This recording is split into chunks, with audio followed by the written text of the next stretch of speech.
तुमच्या जाहिरातीसाठी एक संधी मोठ्या प्रेक्षकांपर्यंत पोहोचवा. व्यवसाय असो किंवा इव्हेंट, विकासनामा सोबत जाहिरात करा. स्क्रीनवरील नंबरवर आजच संपर्क करा. विकासनामा, तुमचा आवाज, तुमची जाहिरात. तसंच विकासनामाला सबस्क्राईब करा आणि अपडेटेड रहा. मी जेव्हा नवी मुंबईकर झालो त्यावेळेला मला कोणीतरी मोरबे धरण दाखवलं आणि सांगितलं की महाराष्ट्रातलं एक पहिलं असं धरण आहे की जे महापालिकेच्या मालकीचं आहे. मुळात आपल्या मालकीचं धरण असावं महापालिकेचं म्हणून ही कल्पना कुठून आली होती आणि त्यावेळेला जिद्दीला पेटून ते पूर्ण कसं झालं? बाब अशी की संजू नाईक 2000 साली महापौर झाल्यानंतर मंत्रालयात आर आबा पाटलांच्याकडे सदिच्छा भेट द्यायला गेले. आर आबा पाटील बोलले, अरे संजू एक धरण आहे, घेतो का?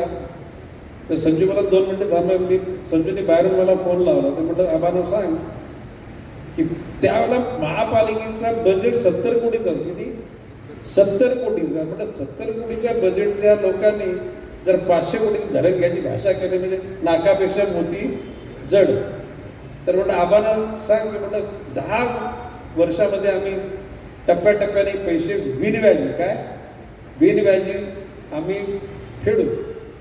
आबाने सांगितलं ठीक. कारण त्याच्या पूर्वी आर पाटलांनी सर्व महापालिकेच्या लोकांना विचारलं तुम्हाला धरण पाहिजे का? तर ते बोलायचे काय, किती धरण बाकी आहे. स्टँडिंग कमिटी ही अंडरस्टँडिंग कमिटी असते, ऐकला का? कोणी घेतला नव्हता. आणि त्यावेळेला मग ते महासभेमध्ये टीका झाली की आता इथे तर कबड्डीचे सामने करायला लागतील. जुन्या रेकॉर्ड बघा ना, जर काढून घेतले ते शशिकांत जुना रेकॉर्ड काढा. इथे कबड्डीचे सामने, क्रिकेटचे सामने. आणि ज्यावेळेला तो नंतर धरण भरल्यानंतर मग लक्षात आला की हे भरत. आता त्या स्वरूपाचं जर धरण बांधायचं झालं तर 6000 कोटी खर्च. किती? 6000 कोटी खर्च येईल. आणि त्या धरणाच्या बाजूला 200 एकर जागा आहे. त्या जागेचं मूल्यांकन आता 2000 कोटी होईल. म्हणजे साधारणपणे 8000 कोटीची वर झाली. आता त्याच्या पलीकडे 2035ला जी लोकसंख्या अपेक्षित होती ती लोकसंख्या 25लाच मॅक्स आहे. झोपडपट्ट्यांमध्ये, गावांमध्ये, LIG मध्ये ज्या संख्या वाढल्याने या चोरांनी, बिल्डरच्या दलालांनी ज्या सिडकोचे भूखंड दिले, हे तुम्ही आमच्या ट्रक टर्मिनलमध्ये त्या ठिकाणी प्राईम मिनिस्टर हाऊसिंग काढली. प्राईम मिनिस्टर पंतप्रधान योजनेची घरं किती रुपयाला? 75 लाखाला. जर का ह्याच्याऐवजी त्या नैनामध्ये बांधायचे 25 लाखाला. आणि नैनामध्ये सुद्धा अटल सेतूतून त्या ठिकाणी रस्ता जातो, वेळ तेवढा लागला असता. 8 तास.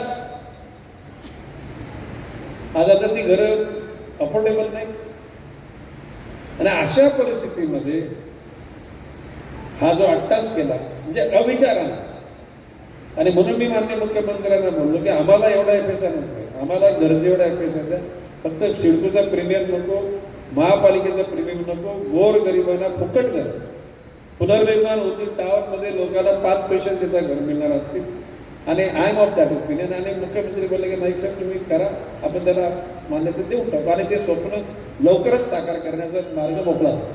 तुमच्या जाहिरातीसाठी एक संधी मोठ्या प्रेक्षकांपर्यंत पोहोचवा. व्यवसाय असो किंवा इव्हेंट, विकासनामा सोबत जाहिरात करा. स्क्रीनवरील नंबरवर आजच संपर्क करा. विकासनामा, तुमचा आवाज, तुमची जाहिरात.